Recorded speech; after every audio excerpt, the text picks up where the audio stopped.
Eu sou Mário Persona e essas são as respostas que eu dei aos que me perguntaram sobre a Bíblia.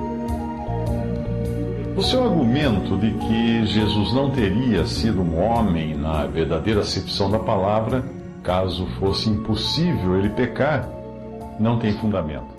Você pensa assim porque a única humanidade que você conhece é a humanidade caída e pecadora, e não aquela que Deus criou no Jardim do Éden, ainda sem pecado.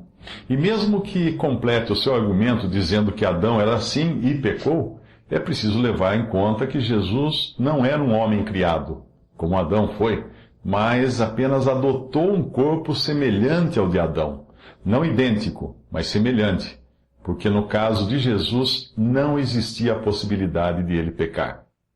Jesus jamais cairia em pecado por ser Deus, Deus e homem, e não apenas homem. Ele tinha duas naturezas, algo que Adão não tinha, por ser apenas homem, ser apenas humano. É fácil entender como é absurda a ideia de que Jesus poderia ter pecado se não resistisse à tentação. Basta você imaginar o que aconteceria se ele pecasse, pois isso faria de Deus um pecador. Existe lógica em um Deus pecador? Nada mais absurdo e insano. O mero pensar já nos faz correr o risco de acalentarmos a mais ímpia de todas as impiedades. Você consegue imaginar aquele que sustenta todas as coisas com a palavra do seu poder, e esse é Jesus, deixando de sustentar todas as coisas? Será que você está dizendo que existiria a possibilidade de Jesus ser condenado à condenação eterna? De o próprio juiz ser julgado por pecado? Faria sentido para você a ideia de um Salvador que iria precisar ele próprio de um Salvador, caso o próprio Cordeiro de Deus, que era Jesus, santo e sem mácula, viesse a contrair qualquer mancha, qualquer mácula? A ideia que muitos têm de que Jesus poderia pecar é por não entenderem que estão falando de Deus. E é impossível que Deus peque. Simples assim.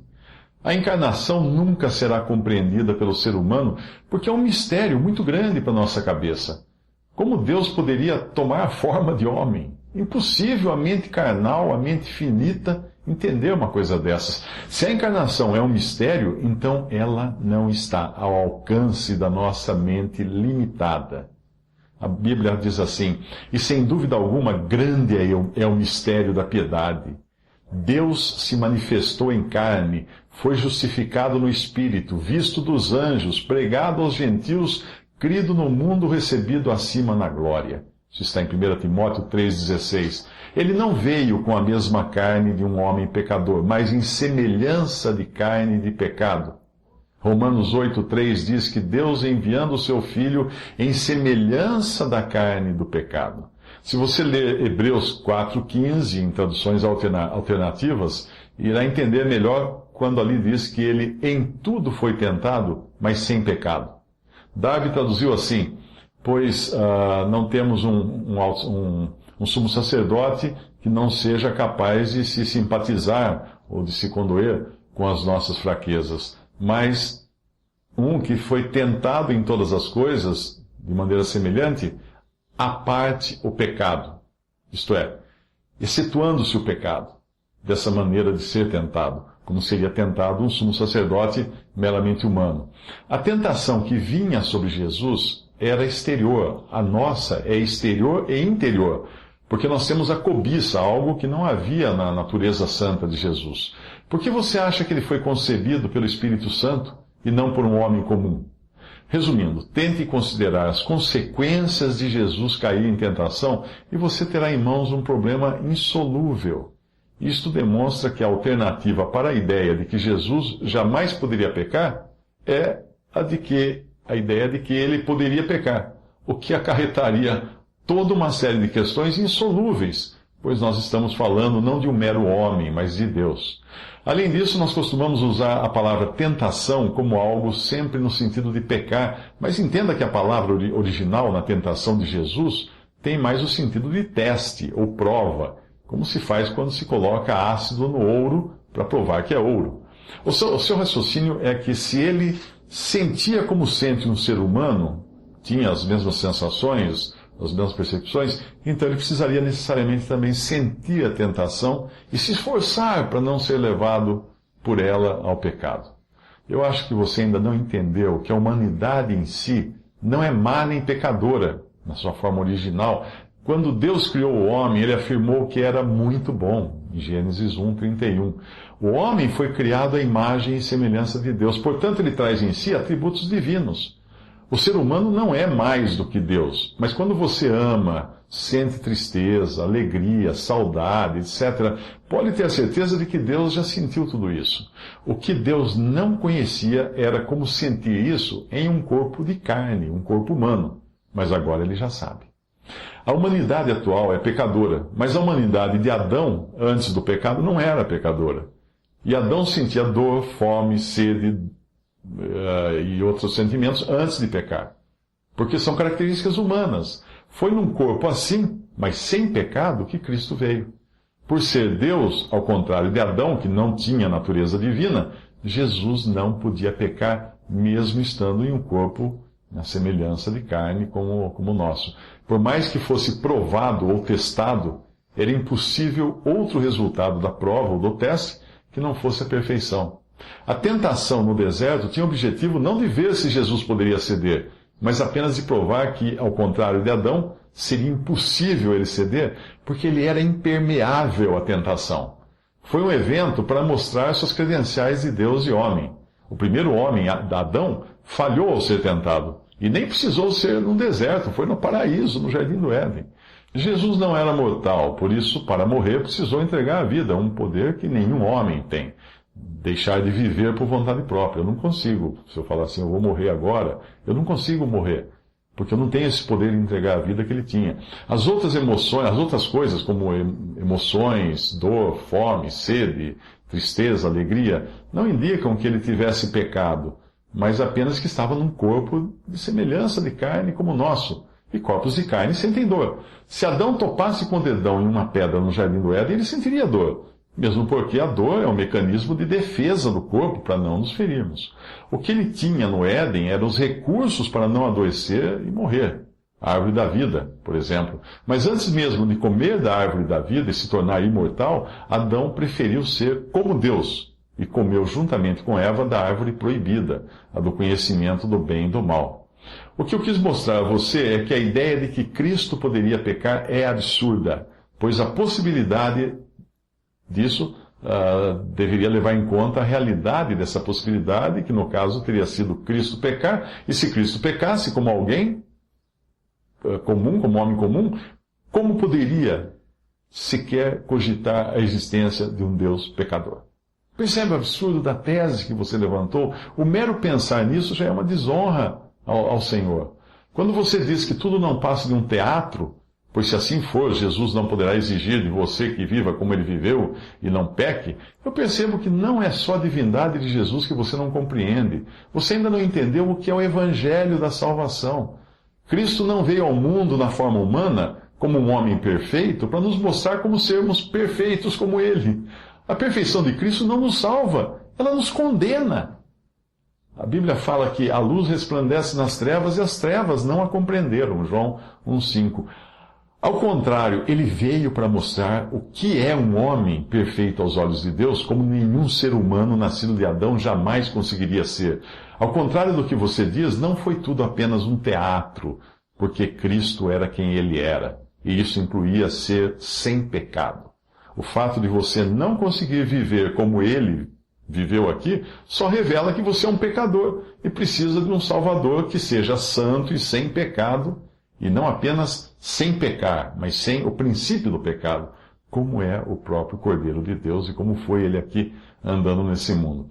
Com efeito, a Bíblia fala, com efeito nos convinha um sumo sacerdote como este, santo, significa separado, inculpável, que significa impossível de ser feito culpável, sem mácula, significa sem mancha, separado dos pecadores, significa distinto e diferente dos que nascem com o pecado em si, e feito mais alto do que os céus. Leia isso em Hebreus 7, 26. Na cruz, ele foi feito pecado por nós. Não antes disso, não foi antes da cruz que ele foi feito pecado por nós. E então, apesar de nunca ter pecado e nem ter a natureza pecaminosa que nós herdamos de Adão, ele foi transformado ali, naquela cruz, em pecado.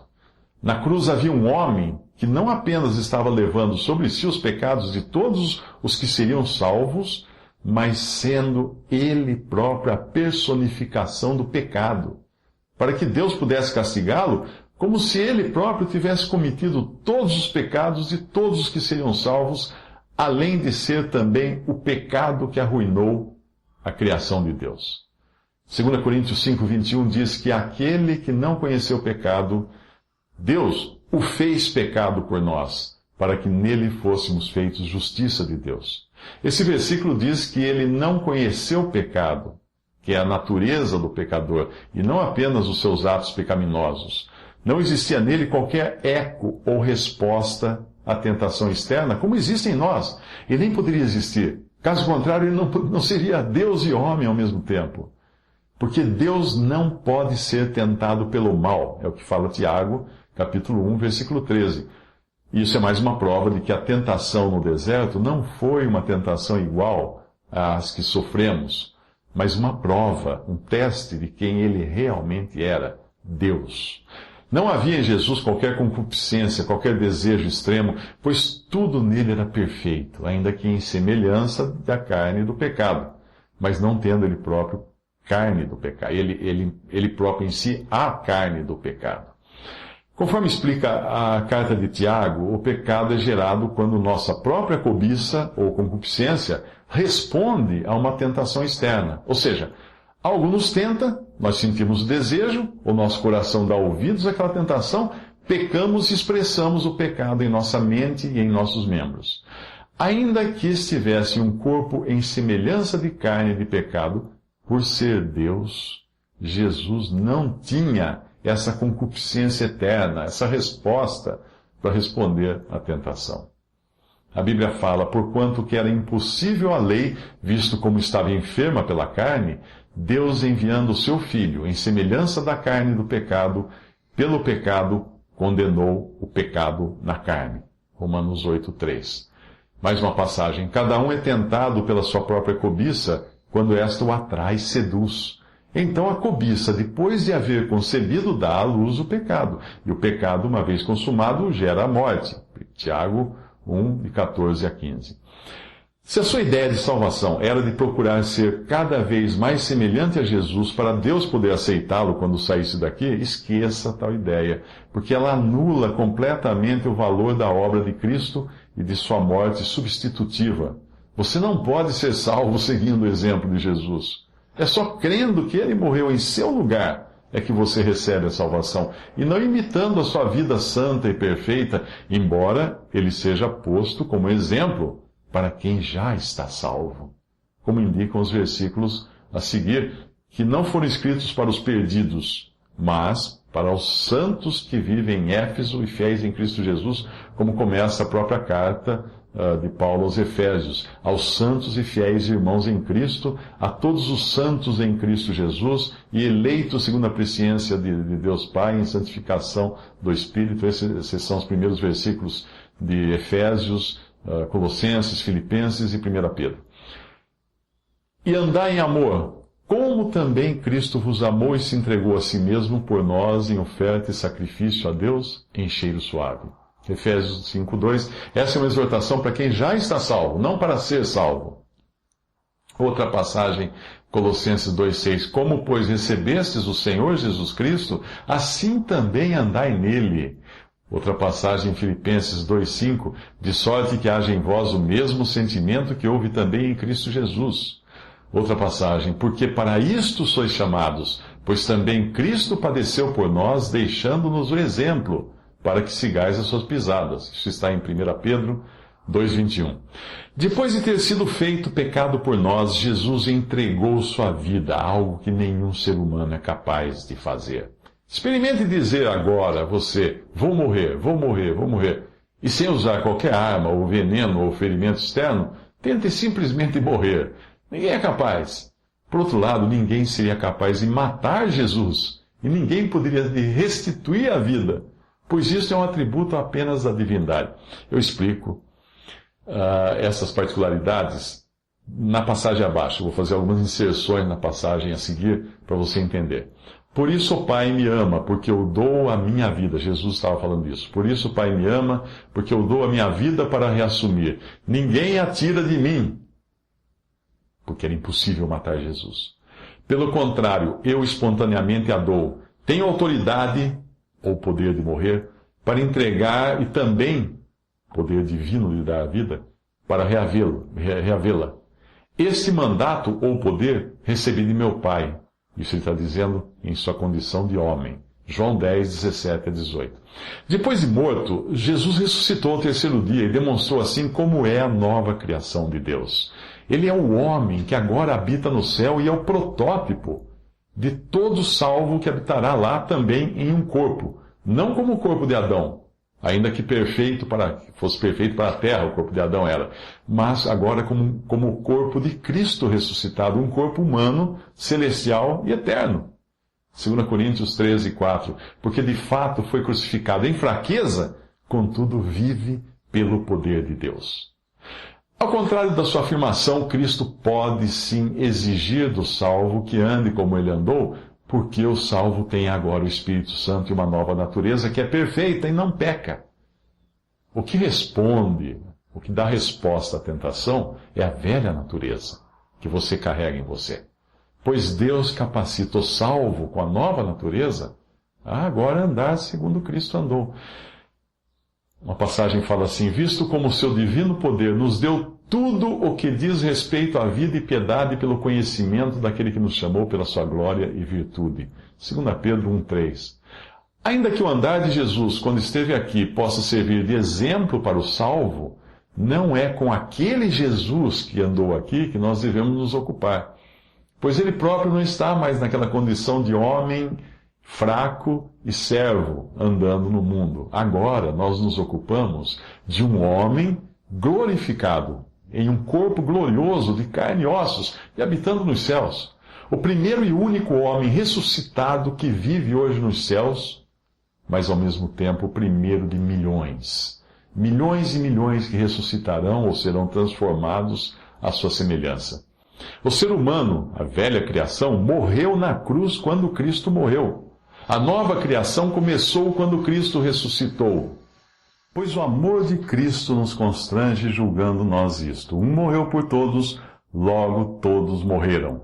E ele morreu por todos para que os que vivem não vivam mais para si mesmos, mas para aquele que por eles morreu e ressuscitou. Assim que nós, daqui por diante, a ninguém conhecemos segundo a carne. E se antes conhecemos Cristo segundo a carne, já agora não o conhecemos desse modo. E assim, se alguém está em Cristo, é nova criatura ou nova criação. As coisas antigas já passaram, eis que se fizeram novas. Isso está em 2 Coríntios 5, 14 ao versículo 17.